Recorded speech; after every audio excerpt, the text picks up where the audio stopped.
That's a very scary thing. And stocks and crypto have to be very aware that the Fed may be somewhat handcuffed here if we do hit a recession. And then the big question is, if we get into a recession, how do we get out?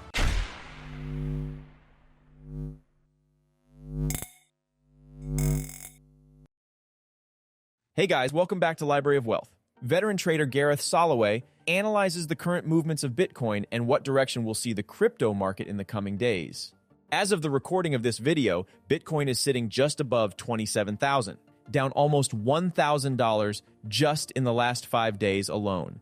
Bitcoin has gained 65% since the start of 2023 and rose above $30,000 last week for the first time in almost a year. Soloway points out that if Bitcoin breaks just above $30,000 in the next week and holds, then we'll see the rally into the $40,000 range immediately after. A recent report released by Standard Chartered Bank states that because of the recent banking crisis, this could be one of the driving factors that pushes Bitcoin to $100,000 this year. They believe that as the Federal Reserve nears the end of its tightening cycle, the six-figure price target is right on par with the Bitcoin halving in 2024. Soloway also discusses where the stock market is headed in the next few weeks and why the recent banking crisis is playing such a major factor. Let's get right into the interview with Gareth Soloway as he gives his crypto and stock market prediction. Don't forget to hit the like button and subscribe if you enjoy the content we do here on this channel. Let's get right into the video. In the next week, you're betting down on Bitcoin.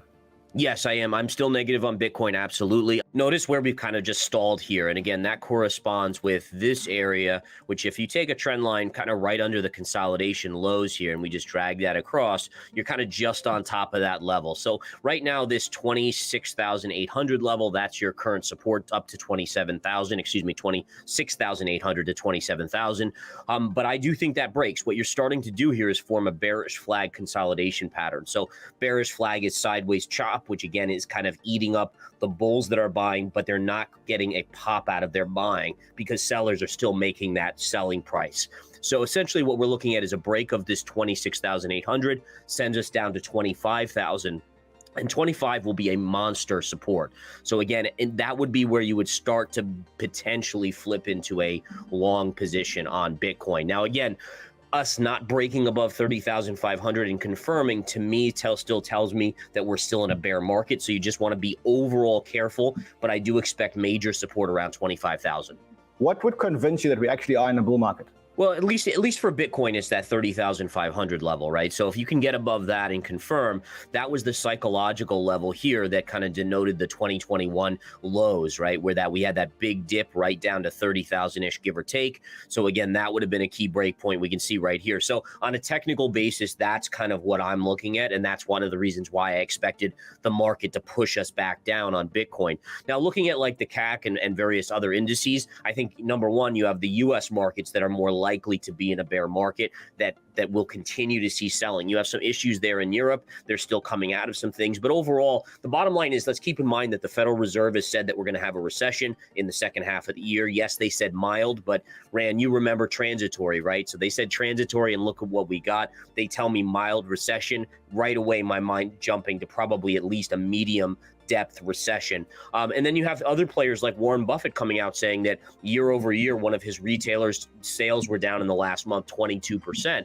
So the consumer is stopping their spending, and that's going to create a recession. So risk assets are wildly mispriced here, and they're going to have to correct sizably. I actually have a downside target this year of 3,300 on the S&P 500, and I also have a downside target for the next year of below 3,000.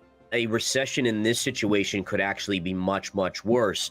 The main issue with that is that how does the Fed lower interest rates aggressively with inflation still north of 2%, right? I mean, we're still talking 4, 5, 6% inflation. Now, if it gets down sub 3, maybe they have some wiggle room, but we're not at that point yet. So to me, that's a very scary thing. And stocks and crypto have to be very aware that the Fed may be somewhat handcuffed here if we do hit a recession. And then the big question is, if we get into a recession, how do we get out? Soloway suggests that during times of crisis in the banking sector, such as the current US and European banking crises, money may rotate into Bitcoin, leading to an increase in Bitcoin dominance.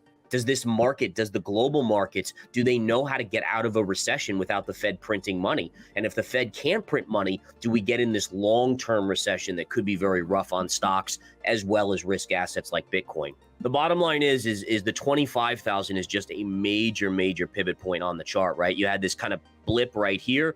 We had the big dip down to this moving average, and then we had the run up where we stalled right there and finally broke up. So that now becomes a big target area of 25,000. But really, if you look down here, I mean, you're talking about getting down to that same moving average as a possibility in the not too distant future. And I do think that, you know, if you look at the froth, and I said this, and you kind of mentioned it, how you were saying about liquidity in the market, how much leverage is in the market.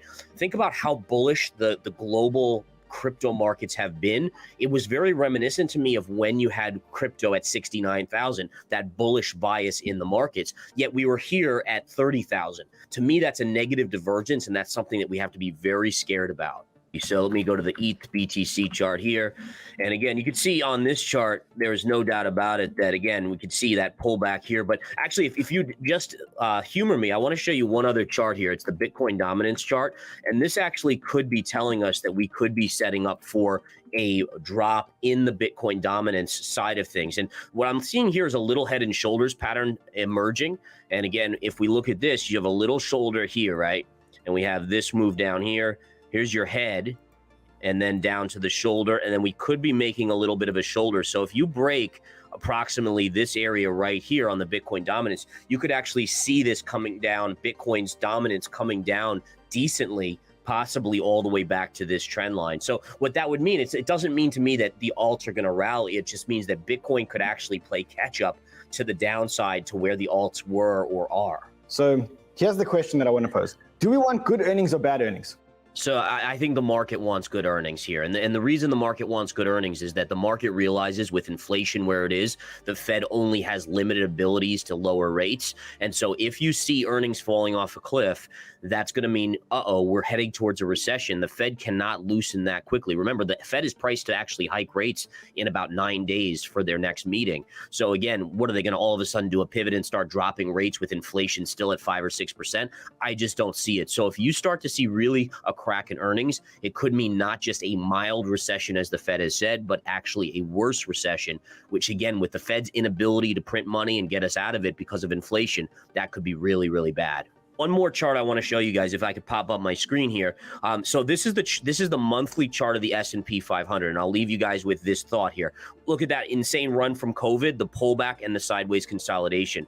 The next chart I'm going to put up here is called the psychology of the market chart, and you're going to see it almost is a perfect replica of what we have seen here. All right, so look at the run up, the pullback, and the sideways consolidation. So this is fitting perfectly with the complacency period after euphoria and the pullback in the S&P 500. What we see on the chart here is the next phase coming is not a pretty phase for the markets. This is where we start to realize that a recession is coming. The Fed can't get us out of bed here. They can't save the day. And again, that's what I'm looking at. It's amazing how those two charts match up almost tick for tick. Soloway advises new traders to avoid the mentality of making $1 million overnight or by the end of the year, as it can lead to massive losses and even bankruptcy.